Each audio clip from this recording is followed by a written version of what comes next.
আসসালামু আলাইকুম ওরহমতুল্লাহ। সম্মানিত দর্শক, আশা করি সকলে ভালো আছেন। আমি আল্লাহর রহমতে ভালো আছি। আজকে যে ভিডিওটি নিয়ে আসলাম সেটি হলো ঋণ পরিশোধ করার খুবই উপকারী এবং পরীক্ষিত একটি আমল।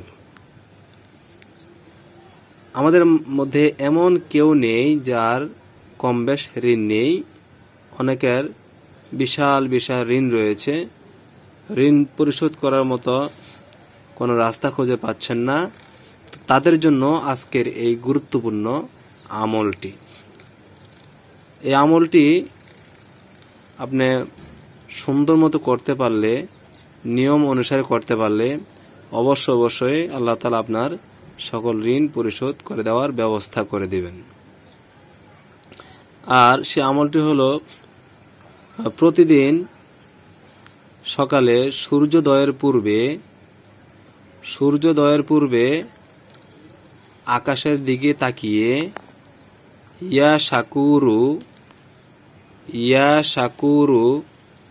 এই দোয়াটি 21 বার পাঠ করতে হবে।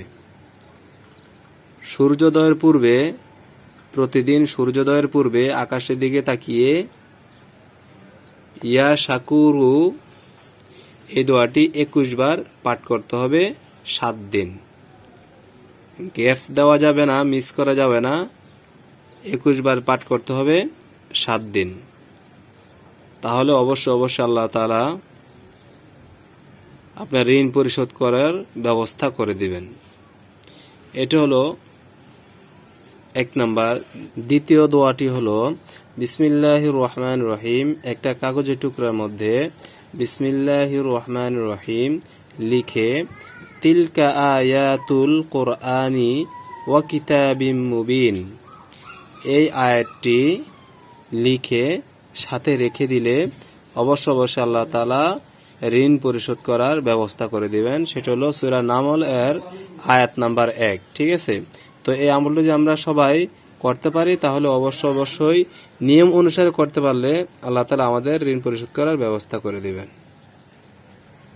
তিলকা আয়াতুল কোরআনি ওয়া কিতাবিম মুবিন এই আয়াতটি লিখে সাথে রেখে দিলে অবশ্যই আল্লাহ তাআলা ঋণ পরিশোধ করার ব্যবস্থা করে দিবেন। সেটা হলো সূরা নামল এর আয়াত নাম্বার 1। ঠিক আছে?